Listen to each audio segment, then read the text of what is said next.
you, everything was black and white. Now it's so different. Now it seems so right. Before I met you, everything was black and white, but it's so different.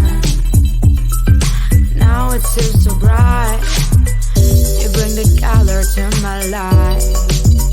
You bring the color. You bring the color to my life. You bring the color.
I don't really have a fortress of solitude in a way, but my work, my day job, which I have, I'm a treasury finance professional, and that keeps me occupied, that keeps me active, that keeps me engaged on a day-to-day basis. So that is something which I really look forward to every day, and I'm very passionate about my work, and I take it very seriously and I work very hard. So that is one thing which I really look forward to, and that's what keeps me cool, calm, and happy.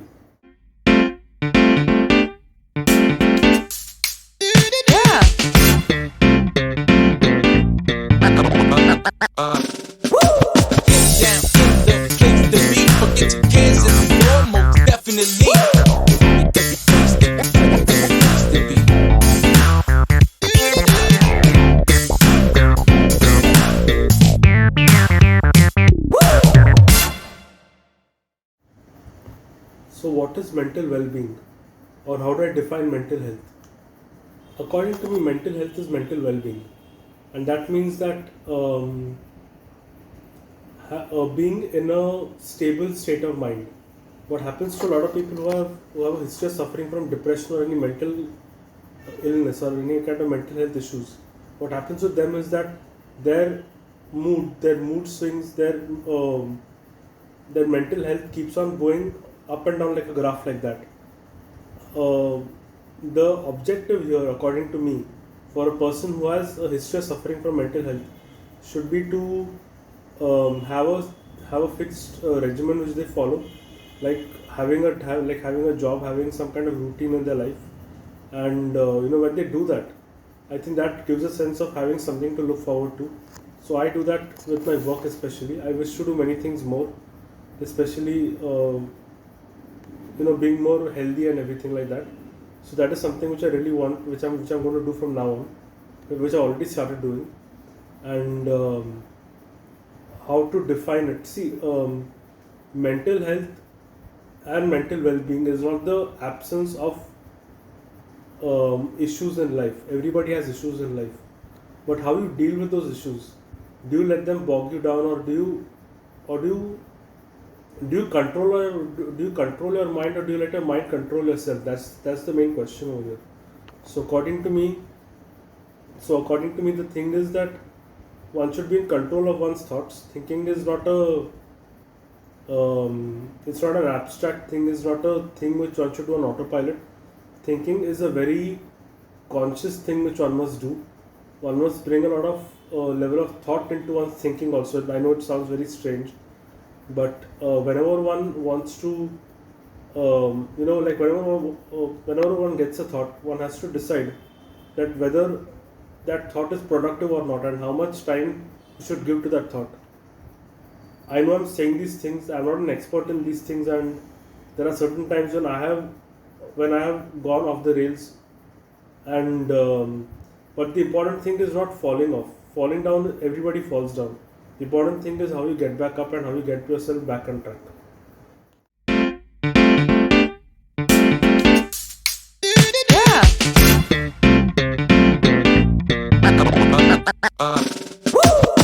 Down in the place to be.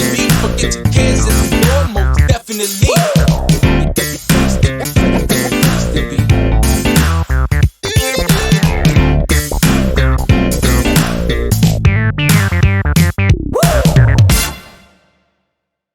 So, how do I keep myself mentally fit? That's a very good question, actually. Um, as far as possible, I try to keep a tab on my thinking. So, I have a few things which I do, a few idiosyncrasies which I have. Like, for example, if I'm singing songs to myself, if I'm, just cracking jokes here and there, that means that I'm in the right frame of mind. However, if I have a few thoughts which are not that pleasant and I realize them, that means that there is something going a bit off track with me. So these are the times when I realize that something is not well. So what do I do to keep myself mentally happy and mentally well? So as far as possible, I know I'm not very regular on this, but as far as possible, I try to do a bit of meditation. I do a Gayatri Mantra Japa as far as possible. I also do some breathing techniques which I've learned, and so these are like some things which keep me happy, keep me stable, keep me in a keep the path like this, not like this. So that's something which is very important for. And here I'd like to say that a lot of people have suffered from mental health issues, especially like in the wake of the lockdown, which has come because of the coronavirus pandemic, and a lot of people have also suffered from depression. I'd like to say that I have also suffered from depression a few times, and it's something that I'm not ashamed of it. It's something which it's a thing which I have to take care of. I have to be more careful than probably what other people should be I can't be careless with my mental well-being. So these are some of the things which I try to keep in mind while being happy and mentally well.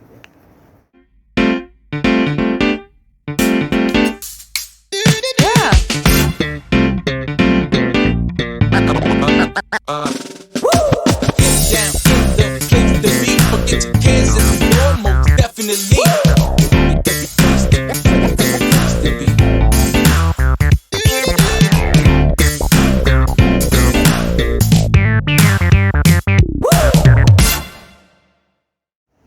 So as a writer, I find writing very enjoyable, and I have taken up the part time activity of writing because I enjoy it, not because of anything else. So um, I don't find the activity very stressful per se, actually. But there are some things which one must keep in mind. Like when one is writing a novel, especially fiction, which I have written so far, I hope to write non-fiction also in the future.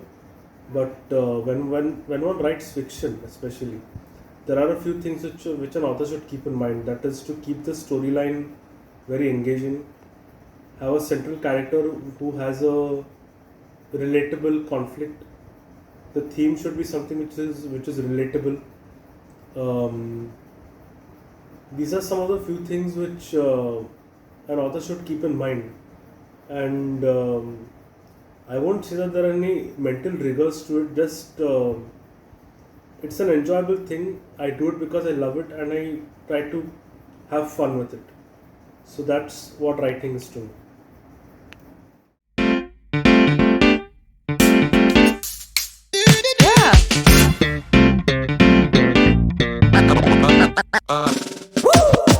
Down in the place to be. Forget your cares in the floor, most definitely.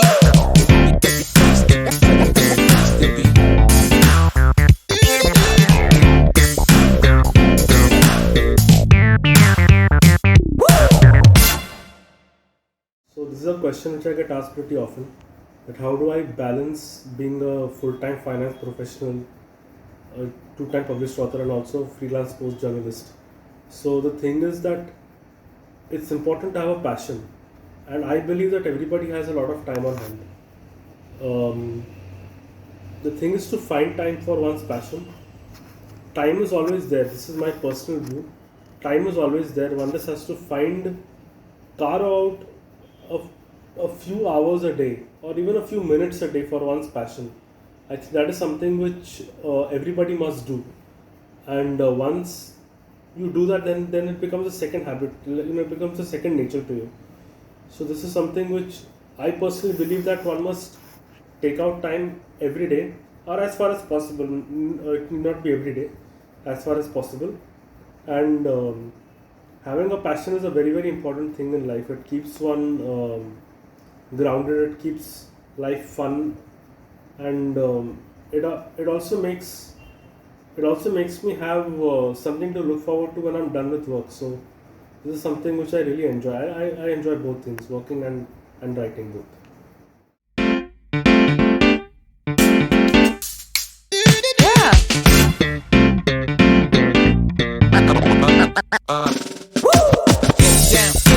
Down in the place to be. Forget your cares in the floor, most definitely.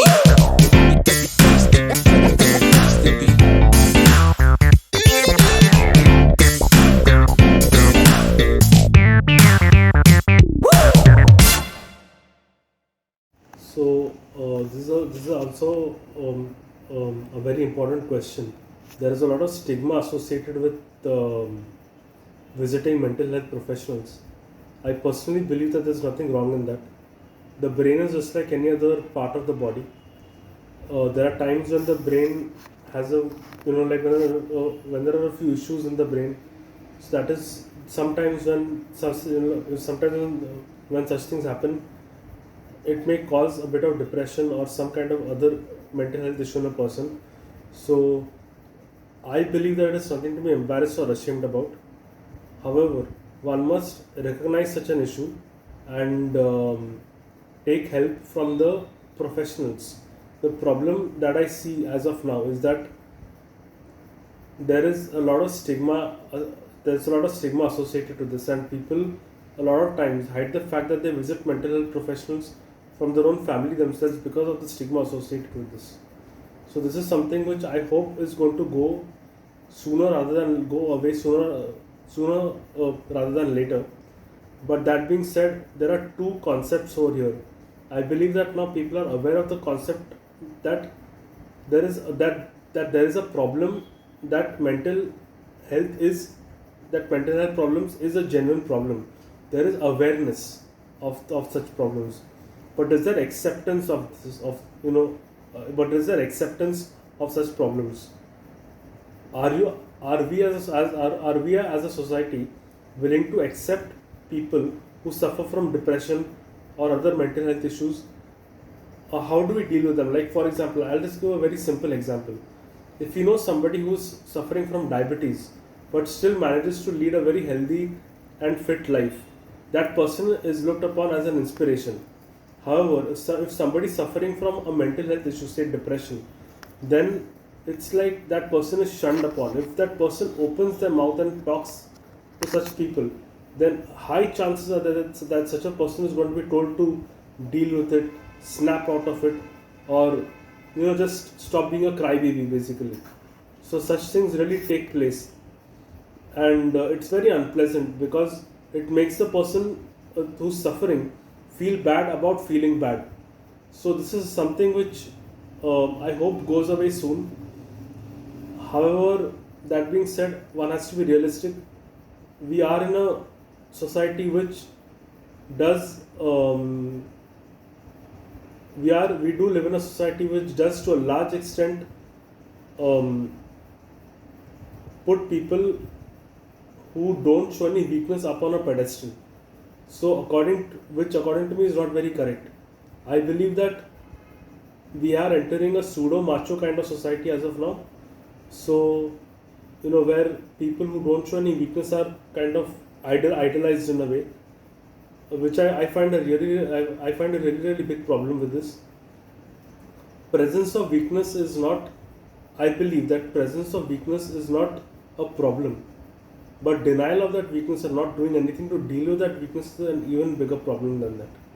So just to conclude, bravery is not the absence of fear, but bravery is the willingness to face that fear and go forward despite of facing that fear, despite of being afraid. If one is willing to go ahead and do what is necessary, that is called bravery, not the absence of fear. Absence of fear is not bravery.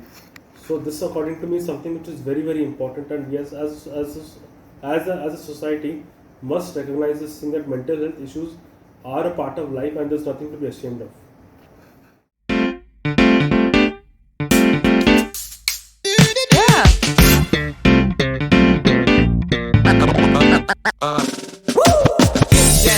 Down in the place to be, forget your cares and more, most definitely.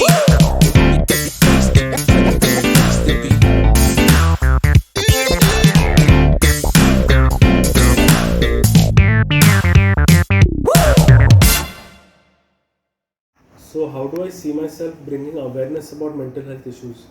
So I personally, as far as possible, I try to talk about mental health as far as possible. I won't use the term that I'm passionate about mental health because I have a huge problem with that statement. A lot of people piggyback on and use mental health as a way to gain followers, or maybe get a bit of fame in society, because that is the in, or that's the hot topic as of now. But actually, the people who have suffered from mental health issues, especially like depression, they're the last persons to talk. They're the last persons to open up and talk about it, because they know the stigma that is associated with it. And I personally believe that people who have suffered from this must still start speaking up. I have suffered from depression myself, and I'm not ashamed of it, as I've said before. And I always say that I'm proud of the fact that I've managed it well so far, even though there have been lots of ups and downs. In spite of that, I've managed it and I'm going ahead. This, according to me, is what I'm trying to do. So I'm not a mental health. I'm not a medical professional. So there's a limit to how much I can do. However, I believe that as an individual, if I can at least say that, say on whatever basic level that I can, that there is nothing wrong in suffering from any mental health issue, especially like depression, I think I'll be very happy with myself.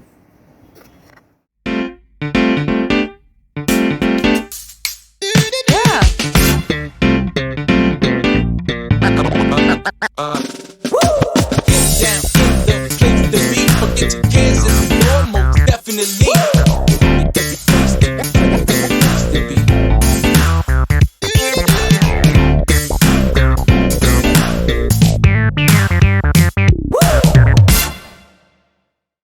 So I'm actually very excited for this. Like to be like a member of the selection panel. So what I'm looking forward to is some very interesting stories, and hopefully maybe also some sports story, which is something which I have written myself. So I hope sports fiction is a very niche area. It's not been explored a lot as of now. So I hope that we have a few sports fiction submissions as well. However, I like all genres mostly. So I'm not partial to any genres. So I just hope that though I do have a soft corner for the sports fiction or genre, that I'll admit.